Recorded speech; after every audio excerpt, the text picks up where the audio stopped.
Okay, and my stomach is starting to grumble, grumble, grumble, so I'm gonna eat something and then I'll be back.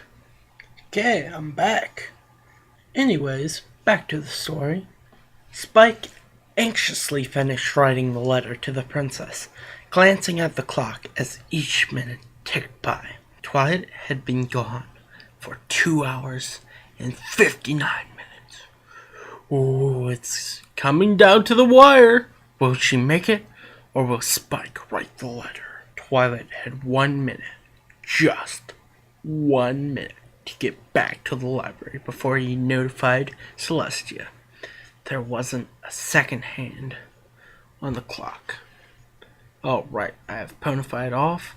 So that actually was second hoof. Which is interesting to say the least, but yeah. On the clock, but Spike still watched it anxiously, rolling the scroll as he prepared to set it on fire. Burn, baby, burn. The baby dragon glanced outside at the raging thunderstorm. Oh no. Rainbow Dash had come by the library earlier to warn that the Ponyville weather team was letting a storm from Everfree Forest roll over Ponyville. The storm wasn't scheduled, but the weather team had decided to let it pass over to save themselves the trouble of preparing a storm just 2 days later. Makes sense, makes sense. I mean, rain coming 2 days early, pshaw, big deal. And if it takes no extra effort, go for it. It made sense, but the storm was still pretty nasty. Thunder, lightning, wind, and pounding rain all came together, and Twilight was out in the storm, possibly hurt, or even pony napped. Yes, I had the or even, but yes, for dramatic effect. Ooh. Spike glanced at the clock again, seeing the minute hoof click to the next slot. It was official. It had been 3 hours and Twilight hadn't returned. Spike began to breathe in. A message to Celestia, mere moments from being sent magically to Canterlot.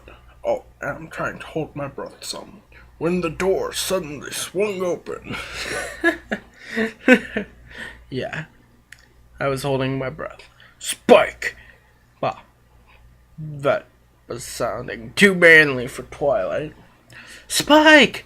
Don't you dare breathe out! Twilight yelled, pointing a commanding hoof at the baby dragon. She had mud and grime up to her neck, little leaves and sticks caught in her mane, and a tired expression on her face. Still, Spike couldn't help but smile, tossing the carefully prepared note aside before running up to Twilight. Is Spike still holding his breath? He's gonna be like, holding my breath forever. Where were you? That didn't sound too Spike-ish. Where were you? Spike asked, in a combination of worry and relief. And I forgot to mention probably green fire. Maybe. That would be interesting, to say the least.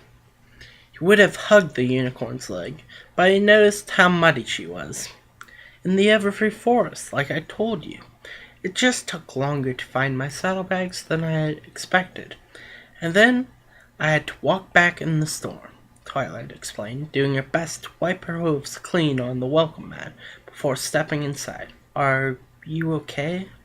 Yes, I'm fine. Nothing happened. Unless you count the storm. All I need is a bath and some dinner, the unicorn answered, her horn glowing as she opened her saddlebags and removed the thankfully dry books.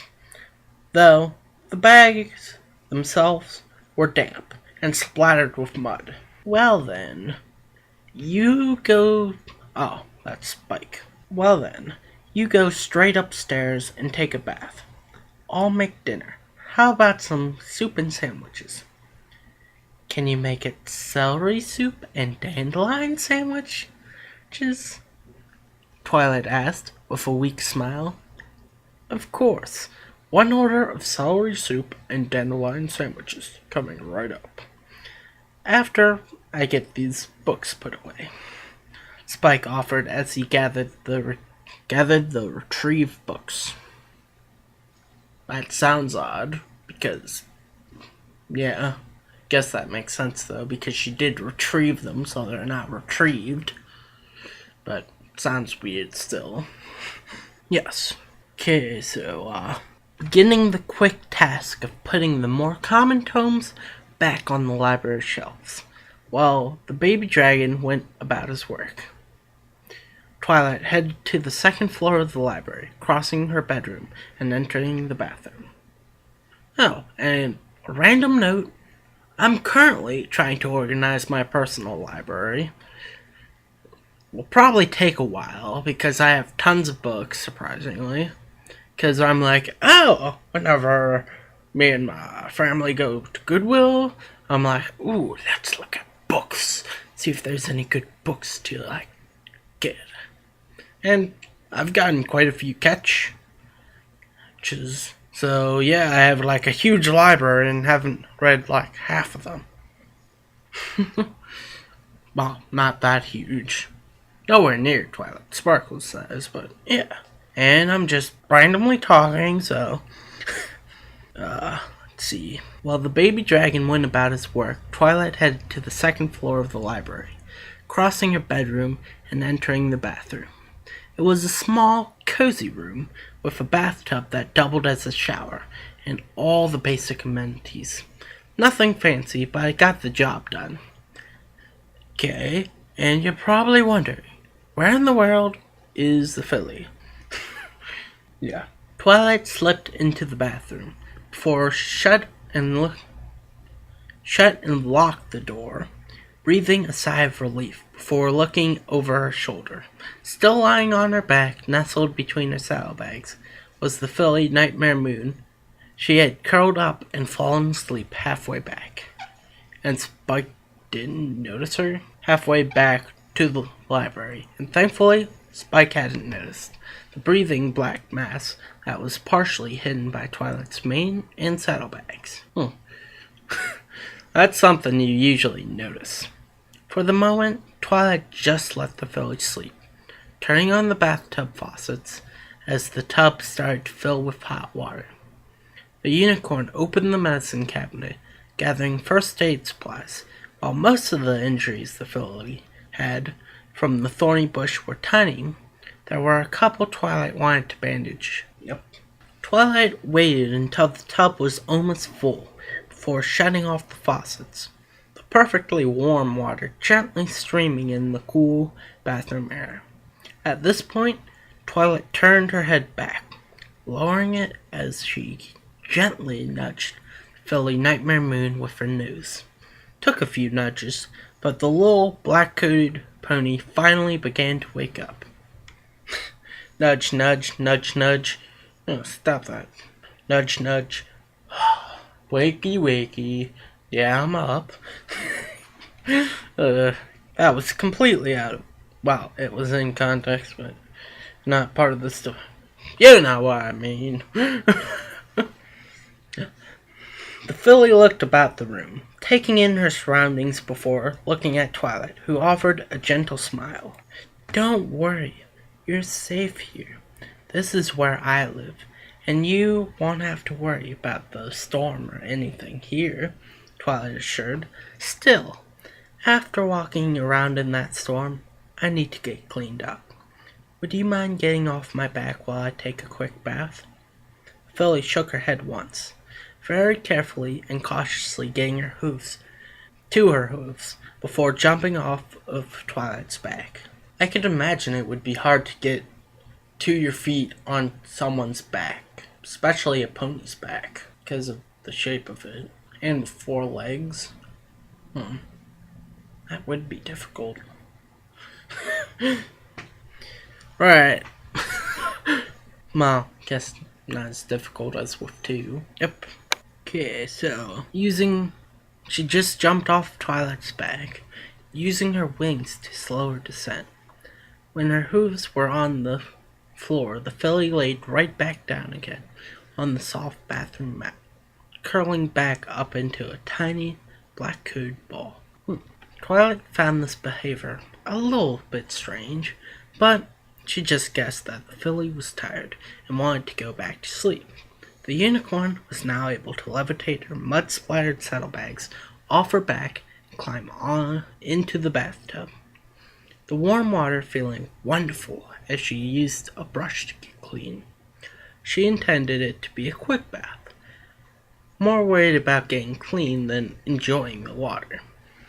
Once the mud was gone and all the little sticks and leaves were out of her mane, Twilight climbed out and toweled herself off while she let the tub drain. When the dirty water was gone, she began filling the tub again, but this time only a quarter of the way full. It was a very shallow bath, perfect for the small filly. Twilight was able to levitate the miniature Nightmare Moon look-alike into the water, the little pony offering no protest, but a few winces as the warm water came in contact with her scratches. Twilight then used a brush, cleaning some of the mud that had managed to splatter up onto the filly. Despite riding the whole way to the library on Twilight's back. Right. When the filly, with the filly clean, Twilight lifted her out of the tub, toweled her off, and used the first aid kit to bandage the worst of her cuts and scrapes.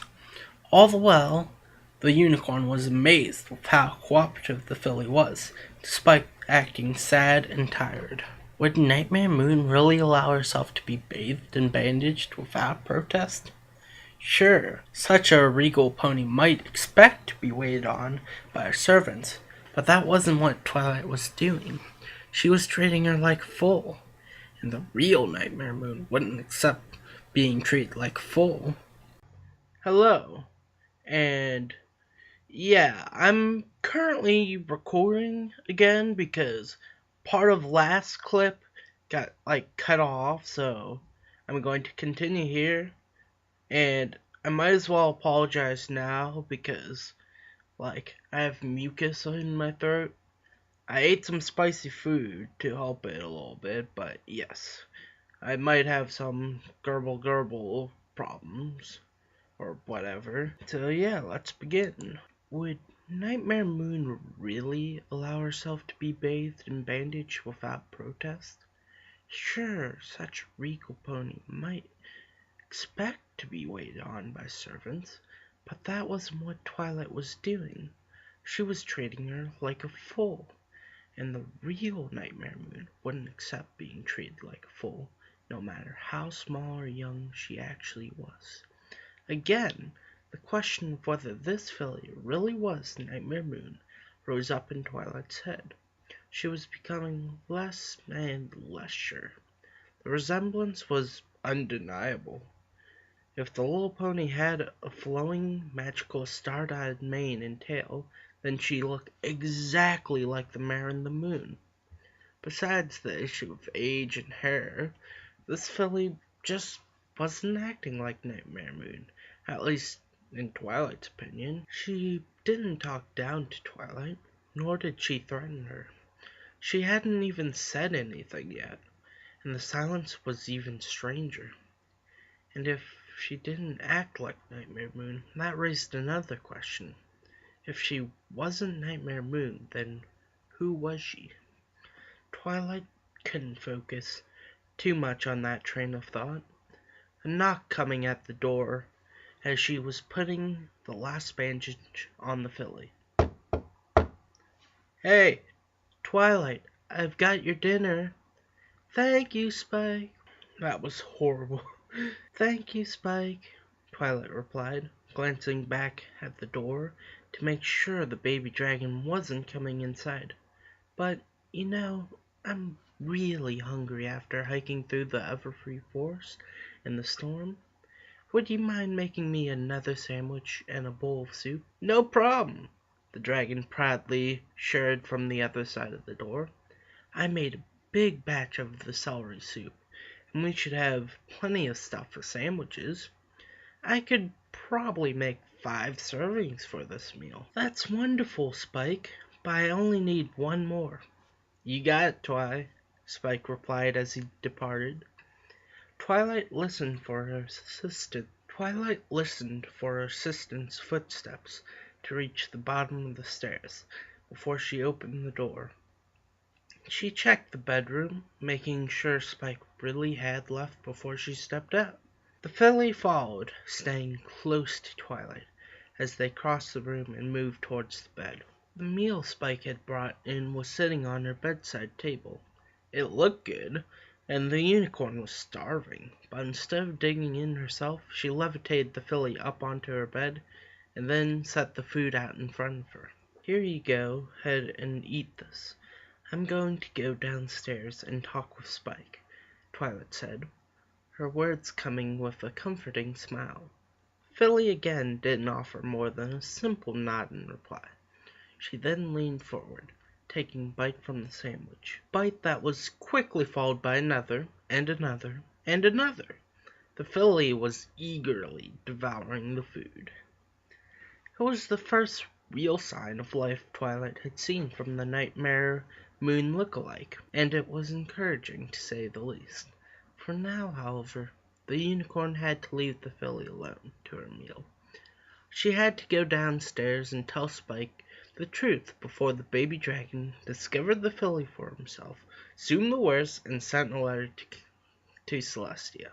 It had taken a couple hours to convince Spike not to write to Celestia and tell her about the filly.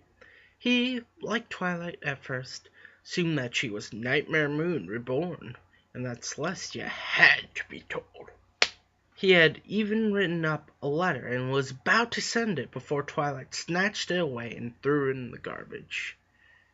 Twilight's arguments were weak. All she could really say was that the filly didn't seem to act like Nightmare Moon. In her logical mind, Twilight knew that Spike was probably right. They needed to tell the princess. But once again, the unicorn's imagination began to betray her. Celestia had banished Nightmare Moon to the moon for 1,000 years. Twilight feared she would do the same to the little filly, and that just didn't feel like something the filly deserved. In the end, Twilight only got Spike to agree to the silence by promising she'd go buy him a large sapphire from Rarity as a bribe. It wasn't how she would have wanted to obtain. It wasn't how she wanted to obtain his silence, but Spike had Pinkie Pie promised that if she got him the gem in the morning, he would keep quiet about the filly until she wanted to tell Princess Celestia. Having eaten her own dinner during the negotiations, Twilight made her way back up to the bedroom. She was a little worried that what she would find. There was a chance that, in the past 2 hours, the filly had grown into adult Nightmare Moon and was ready to attack. Yet, after she opened the bedroom door, Twilight saw that the filly was still sitting on the bed, the sandwich and soup eaten. Taking a moment to steady herself, Twilight approached the filly again. She had found herself torn on just how she was supposed to act. Nightmare Moon could and had tried to plunge Equestria into eternal night, but the filly didn't seem like a danger. She should have consulted Princess Celestia already, but she just wasn't sure enough. It was a stalemated war between her fear of what the filly could do and her fear of what it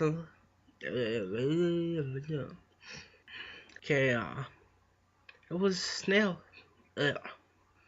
a stalemated war between her fear of what the filly could do and her fear of what Celestia would do if she found out. She wasn't convinced enough to tell the princess, but she couldn't let her guard down either. If she did, there was a chance the filly would show her true colors, transform into Nightmare Moon, and attack. It was better to be safe than sorry. Twilight chose to keep her guard up. She watched and be ready to bolt out of the room should things become dangerous. At the moment, however, she needed to find out more about the filly. She needed to see if she remembered being Nightmare Moon or maybe had other memories, something to prove who she was. "Are you feeling better?" The filly nodded only once, barely meeting the unicorn's eyes. "That's good," Twilight replied, sitting down beside the bed. "So, do you know where you are? Do you remember where you were before I found you?" Philly shook her head, the first of many such replies, as Twilight began a long chain of questions, asking the filly what she did remember, what she knew, and other such things. There were a few nods here and there, but most of the questions were met with a shake of the filly's head, her eyes slowly tearing up. Upon the last question, when Twilight asked Philly if she remembered her name, the little black pony broke down and began crying. It wasn't wailing or outright sobbing, but a quiet cry, the filly sniffling as tears poured down her cheeks. Twilight now began to understand why the little pony had been so quiet and subdued. She was scared and confused. The only memories she seemed to have were the ones of the past several hours. She had no memories of her own, yet possessed some common knowledge like an understanding of equestrian language. Twilight found it difficult to even imagine having so few memories. It did, however, support Twilight's theory that this little filly had been produced by the spell cast by the colt. It would make sense for her to only have a few hours of memory, as the spell had only been cast the night before. Again, the question of whether or not the filly was really Nightmare Moon reared its ugly head. The spell's purpose was to recreate Nightmare Moon, and it was working until Princess Celestia and the royal guard intervened. The spell was interrupted, meaning the filly was product of an incomplete spell, and there was often no way to predict what effects an incomplete spell would have. It was a question Twilight chose to shelve in her mind for later, mostly because the filly was still crying.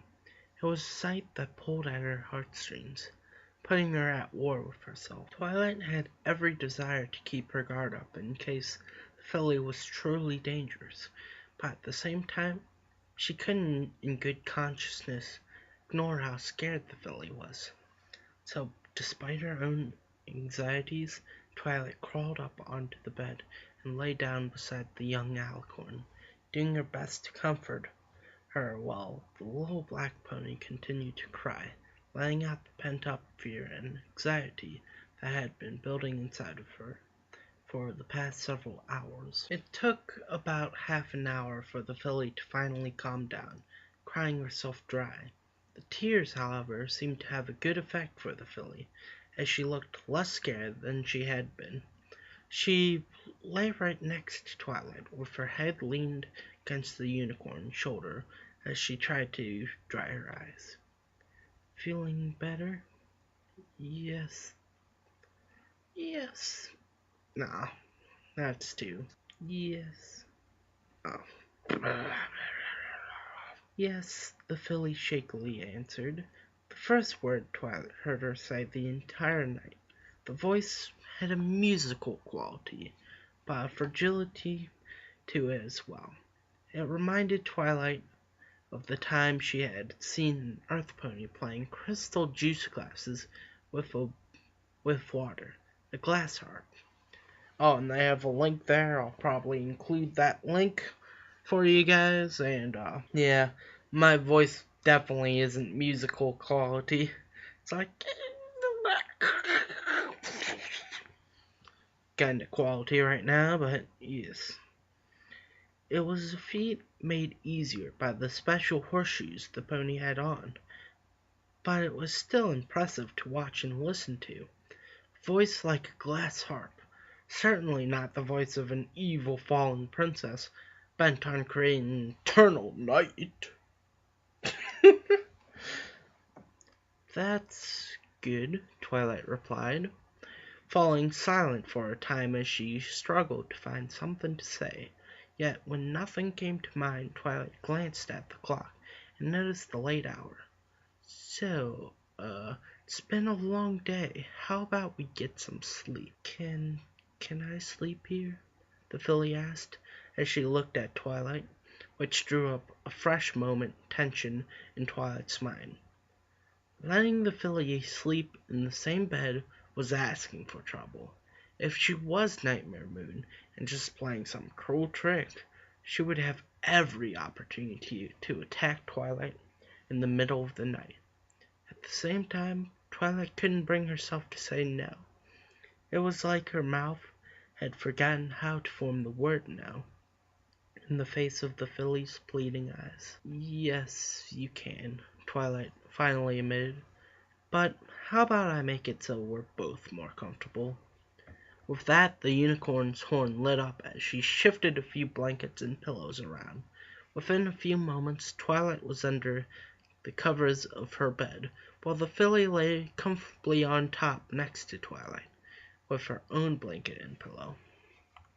Soon both Twilight and the filly were stifling yawns, like that, as the long day had taken its toll on them.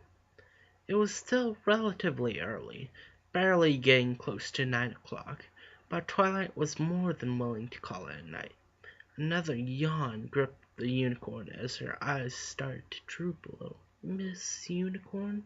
Twilight was drawn back from the edge of sleep as she lifted her head, her eyes meeting the filly's. "I'm sorry, I guess I never introduced myself. My name's Twilight Sparkle." "Okay, Miss Sparkle, can I ask you something?" "Yes?"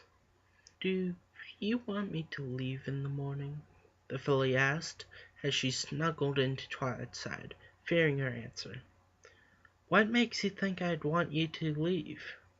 The filly bit her lips for a second before continuing. "You were mad when you first saw You were mad when you first saw me. I just didn't think you wanted me around." "It's not your fault. I just thought you were some pony else for a while," Twilight assured. "But no, you don't have to leave in the morning." The filly smiled at this, the first honest smile she gave all evening.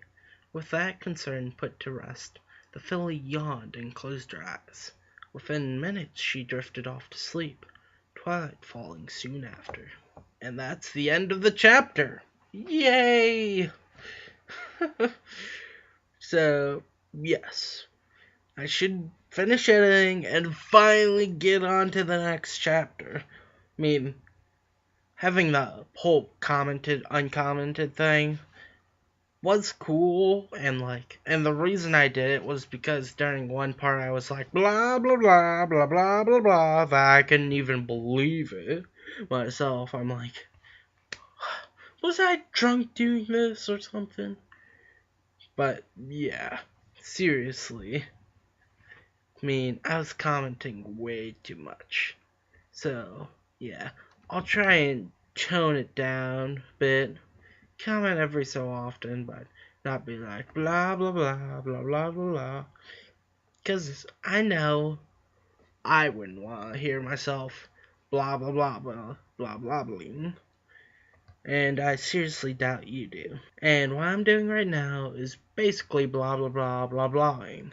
So, hello, goodbye, farewell, have a nice life.